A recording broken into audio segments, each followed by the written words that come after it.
நீங்கள் பார்த்துக் கொண்டிருப்பது உங்கள் விஜய்.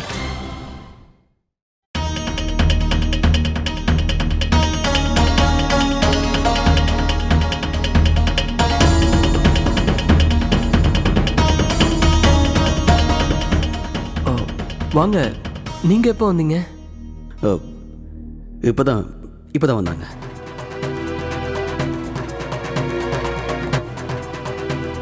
வாங்க, உள்ள வாங்க. வாங்க. வணக்கம். வணக்கம்.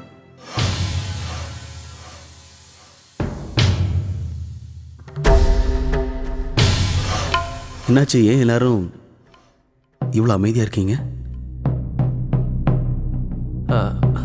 அப்படியெல்லாம் ஒன்றும் இல்லை, நீங்கள் முதல்ல உட்காருங்க.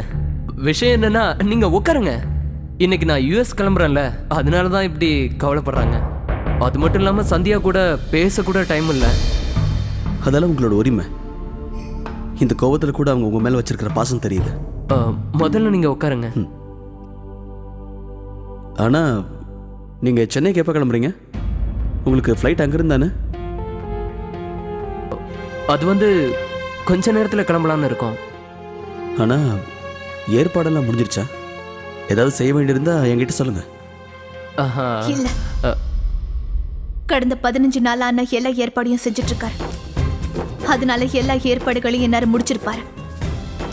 அவருக்கு தேவையான எல்லாத்தையும் முதலையே எடுத்து வச்சிருப்பாரு. தேவையில்லாதத எப்பவோ தூக்கி போட்டிருப்பாரு. நீ சாப்பிட ஏதாவது கொண்டு வா.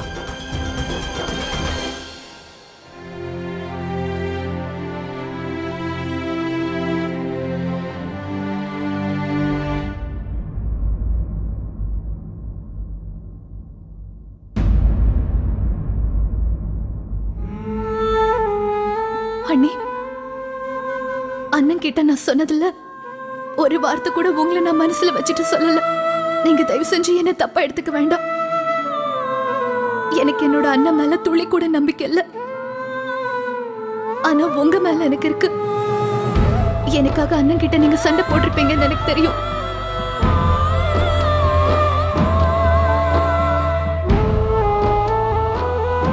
நானும் உன்ன மாதிரி ஒரு பொண்ணுதான் சந்தியா. அதான் என்னால இதுக்கு மேல உனக்கு எதுவும் செய்ய முடியல.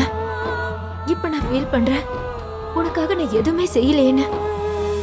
இந்த கல்யாணத்தை நான் நிறுத்தி இருக்கணும்.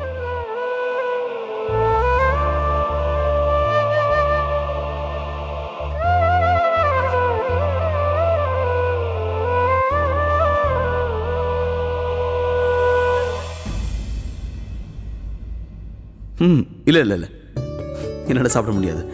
ஏற்கனவே நான் நிறைய சாப்பிட்டேன். இன்னும் கொஞ்சம் சாப்பிடுங்க. நீங்க முதல் முறையா எங்க வீட்டுக்கு வந்திருக்கீங்க. ஒரு விஷயம் கேட்கணும்னு நினைச்சேன். இந்த வீட்டை நீங்க வித்துட்டீங்க?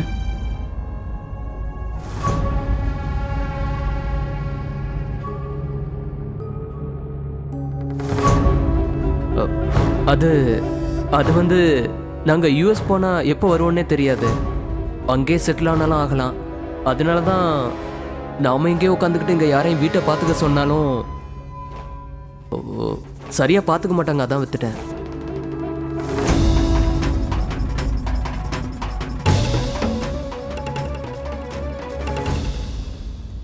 எல்லாருக்கும் யோசனை வேற வேற மாதிரி இருக்கும்.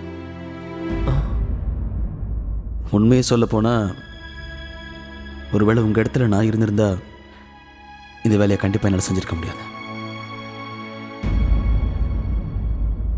அது நாம பிறந்து வளர்ந்து வாழ்ந்த வீடு இல்லையா? அங்க நிறைய நினைவுகள் இருக்கும்.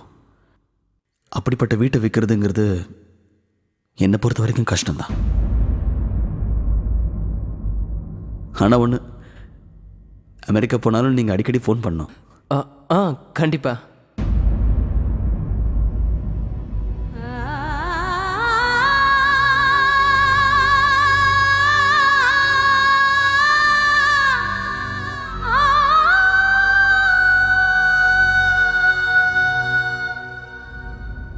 அண்ணி, நீங்க எல்லாத்தையும் மறந்துட்டு சந்தோஷமா போங்க. நடந்தது எதுவும் நடந்துருச்சு. இது எதுவும் நம்ம கையில இல்ல. அந்த வீட்ல நீ எப்படி இருப்ப? எப்படி வாழ முடியும்?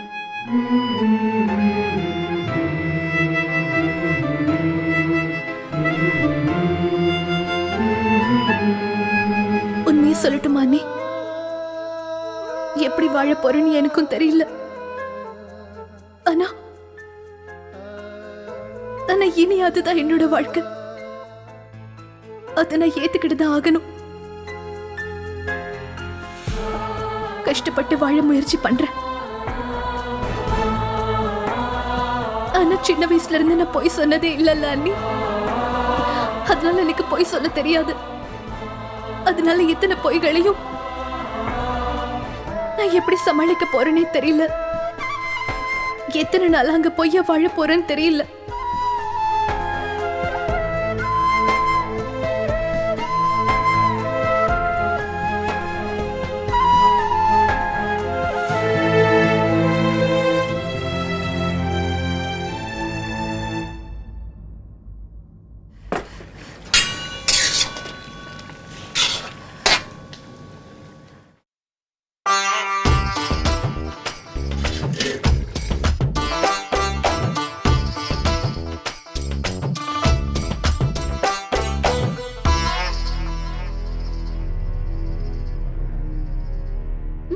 அத்தை, என் மேல எவ்வளவு நாள் கோவமா இருப்பீங்க எனக்கு தெரியும்.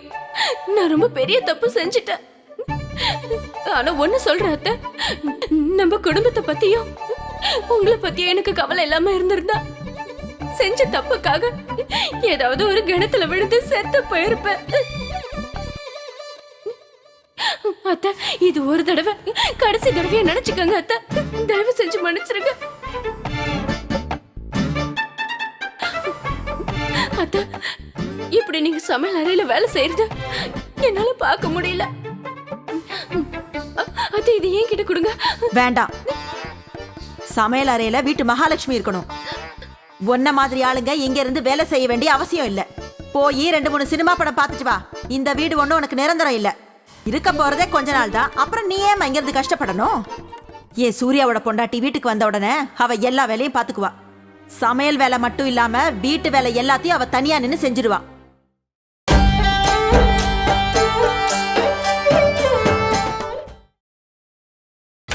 நீங்கள் பார்த்துக் கொண்டிருப்பது உங்கள் விஜய். ஏன் சூர்யாவோட பொண்டாட்டி வீட்டுக்கு வந்த உடனே அவ எல்லா வேலையும் பாத்துக்குவா. சமையல் வேலை மட்டும் இல்லாம வீட்டு வேலை எல்லாத்தையும் அவ தனியா நின்னு செஞ்சிருவா. அப்ப நிச்சயமா எனக்கு உன்னோட தேவை இருக்காது. என் புள்ள சூர்யாவையும் அவன் பொண்டாட்டியும் பார்த்தா ராமர் சீதை மாதிரி இருக்காங்க. அவ எவ்வளவு அறிவாளின்னு பாத்தியா? நீ எப்படிப்பட்டவ, உன் புத்தி என்னன்னு எனக்கு எல்லாமே நல்லா தெரியும். ஆனா நீ என்கிட்ட மறைச்ச விஷயத்த அவ எப்படி கண்டுபிடிச்சான்னு பார்த்தல. தப்பி ஓட கூட அவ உனக்கு வாய்ப்பு கொடுக்கல. வீட்டு வேலை எல்லாத்தையும் அவ வேகமா செய்வாளாம். காலையில நீ எழுந்திருச்சு குளிச்சு முடிச்சிட்டு வர்றதுக்குள்ள அவ வந்து வீட்டு வேலை எல்லாத்தையும் அவ ஒருத்தியாவே செஞ்சு முடிச்சிடுவா. அதுக்கப்புறமா அவ வந்து அத்தை வேலையெல்லாம் முடிஞ்சிடுச்சு, வேலை செய்யலன்னா எனக்கு போர் அடிக்கும்னு சொல்லுவா. நான் ஒத்துக்கிறேன் அத்தை. அக்கா உண்மையிலேயே ரொம்ப அறிவாளிதான். உங்களுக்கு எல்லாமே தெரியும். ஆனா உங்க மீனாட்சி மட்டும்தான் எதுவும் தெரியாதவ, படிக்காதவ. எனக்கு மூணுன்றதே கிடையாது அத்தை. அதனாலதான் எப்பவோ எல்லாரும் என்ன திட்டிட்டே இருக்கீங்க. உங்க புள்ள என்ன எப்படி அடிச்சாரு தெரியுமா? தெருநாய கூட இவ்வளவு மோசமா அடிக்க மாட்டாங்க. இப்ப டீ குடுக்கதான் போனேன். டீ கப்ப எடுத்து என்ன அடிச்சிட்டாரு. என்ன சொன்னாரு தெரியுமா? உன் கையில அமிர்தம் கொடுத்தா கூட அது விஷம்னாரு. எனக்கு உண்மையிலேயே ரொம்ப பயமா இருக்கு அத்தை. இவர் எப்ப என்ன வீட்டை விட்டு துரத்தலான்னு இருக்காரு. என்ன நடக்கணும்னு இருக்கும் அது நடக்கும் அத்தை. ஆனா ஒரு உலகம் என்ன பேசும் சொல்லுங்க. உங்க அக்கா என்ன சொல்லுவாங்க? அவங்க ஊர் முழுக்க எல்லார்கிட்டயும் சொல்லுவாங்க, சரோஜாவோட மருமக ஊரை விட்டு போயிட்டான்னு. சரோஜா, ஏய் சரோஜா, எங்க இருக்க? என்ன வாய்டி உனக்கு? சொன்ன உடனே இவ வந்து நிக்கிறா. பேய் பிசாசுன்னு ஏதாவது பேசியிருந்தா அதுவும் இங்க வந்து சேர்ந்திருக்கும். இந்த விஷயம் கேள்விப்பட்டோன்னே நான் ரொம்ப பயந்து போயிட்டேன் சரோஜா. என்னாச்சு? உங்க வீட்டுல திருடங்க பூந்துட்டாங்களாமே, நம்ம ஏரியில எல்லாரும் பேசிக்கிறாங்க. பட்ட பகலே கொள்ளடிச்சிட்டாங்களா? காலம் ரொம்ப கெட்டு போச்சு. என்னென்னமோ நடக்குது. இத கேள்விப்பட்ட உடனே என்ன பண்றதுன்னு புரியல. கல்யாண வீட்ல நகை நட்டெல்லாம் நிறைய இருக்கும்ல, அதனாலதான் இந்த விஷயம் தெரிஞ்ச உடனே வீட்ல வேலையெல்லாம் போட்டபடி வந்துட்டேன். அது சரி, நீ எதுக்காக சமையல் செஞ்சுட்டு இருக்க? இவ இதை செய்ய மாட்டாளா என்ன? அநியாயமா இருக்கு. இவ உங்களை வேலை வாங்குறாளா என்ன? இது ரொம்ப மோசம். என்ன சரோஜா இது? உனக்கு 2 மருமக இருக்காங்க. அவங்க இருந்தும் நீ இப்படி வேலை செஞ்சுட்டு இருக்க? என் மருமக மாதிரி யாருமே இருக்க முடியாது. அவ என்ன சமையலற பக்கம் வரவே விடுறது இல்ல தெரியுமா?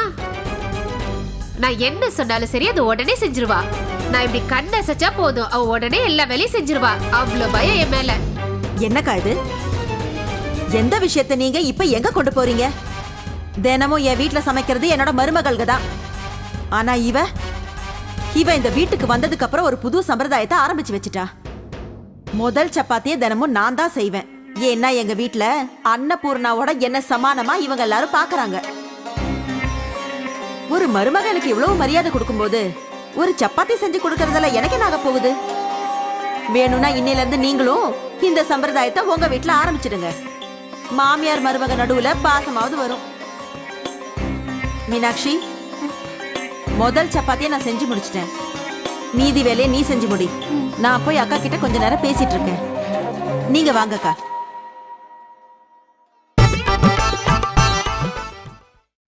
ஆமா சரோஜா, உன்னோட 2வது மருமக எங்க கண்ணிலே படல?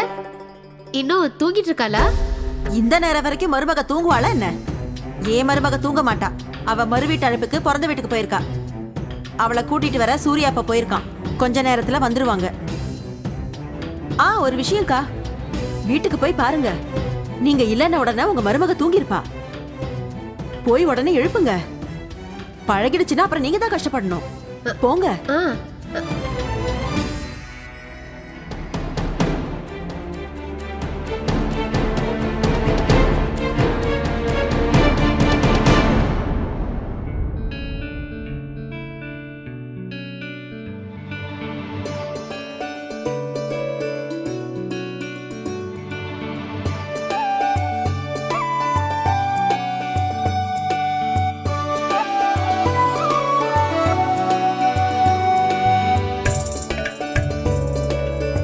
இதை வாங்கிக்கங்க.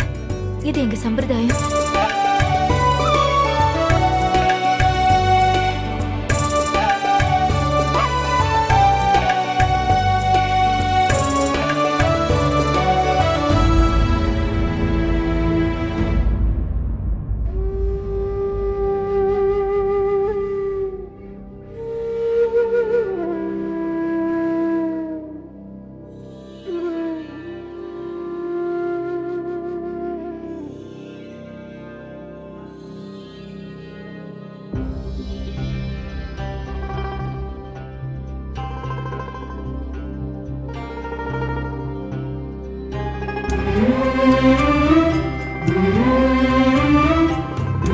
நீ பார்த்து கவனமா இரு சந்தியா.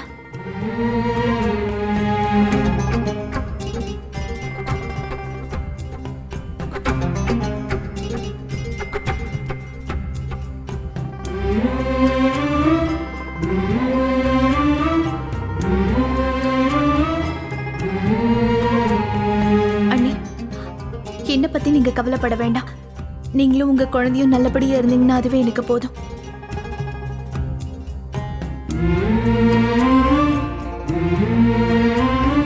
உங்களுக்கு ஏன் சார்பா வாழ்த்துக்கள்.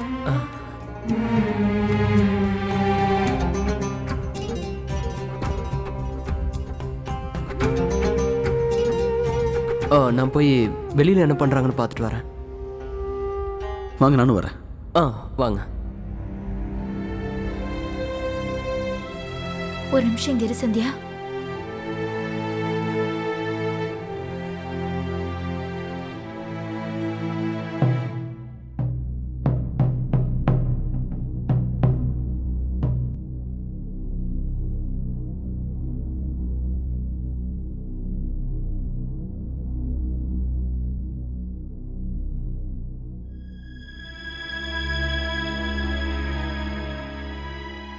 அப்பா அம்மா 2 பேருக்கும் இது ரொம்ப பிடிக்கும்.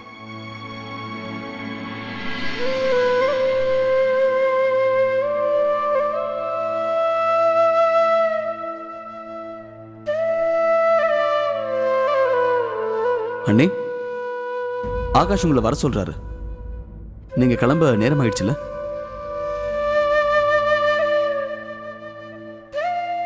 போலாமா? இந்த போட்டோ எனக்கு தெரியும். இந்த போட்டோ உங்க சின்ன வயசுல எடுத்த பழைய போட்டோன்னு நினைக்கிறேன். உங்களுக்கு எந்த ஆட்சேபனையும் இல்லைன்னா நான் பார்க்கலாமா?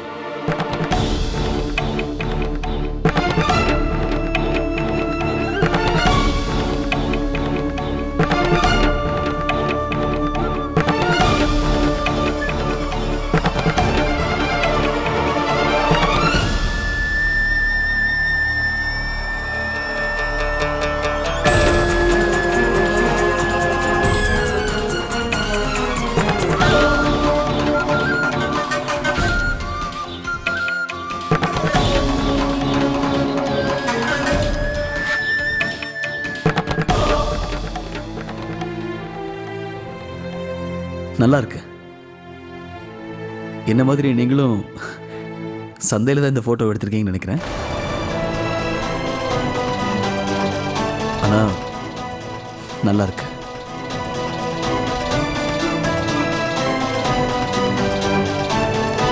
இந்தாங்க.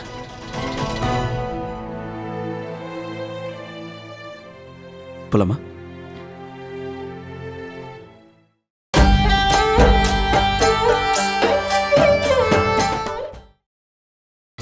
நீங்கள் பார்த்துக் கொண்டிருப்பது உங்கள் விஜய்.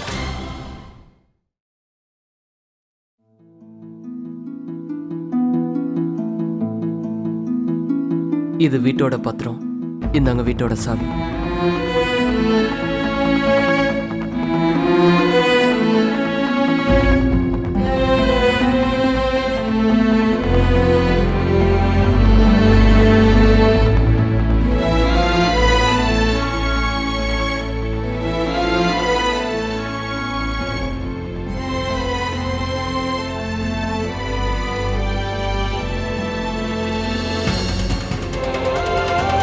இந்த தடவை பெயிண்ட் அடிக்கும் போது சந்தியாவுக்கு பிடிச்ச கலர்ல தான் பெயிண்ட் அடிக்கணும். ஏன்னா இது இவளோட வீடு, இவளுக்கு உரிமை இருக்குல்ல. சொல்லுமா சந்தியா? பொண்ணுக்கு எப்பவும் புருஷ வீட்டு சொத்துன்னு எல்லாரும் சொல்லலாம். ஆனா என்ன பொறுத்த வரைக்கும் என் பொண்ணு எப்பவும் நம்ம பொண்ணாதான் இருப்பா. இந்த வீடு தான் அவளுக்கு எப்பவும் முக்கியமா இருக்கும். நீ வேணா பாரு சந்தியா, நீ ஐபிஎஸ் ஆபீசர் ஆன பிறகு போலீஸ் சைரன் வண்டியில வர்ற போது நீ சல்யூட் அடிக்கிறத என் கண்ணால பார்க்கணுமா? நான் பண்ணிட்டு வரேன். வேணாம், அவ வரமாட்டா. அதுவும் இல்லாம அவ அழறத என்னால பார்க்க முடியாது. அவ மனசு ரொம்ப வேதனைப்படும். எங்க 2 பேரோட வேதனைக்கு வேற வேற காரணங்கள் இருக்கு. உங்ககிட்ட நான் வேண்டி கேட்டுக்கிறேன், நீங்க என் சந்தியாவை நல்லா பார்த்துக்கங்க.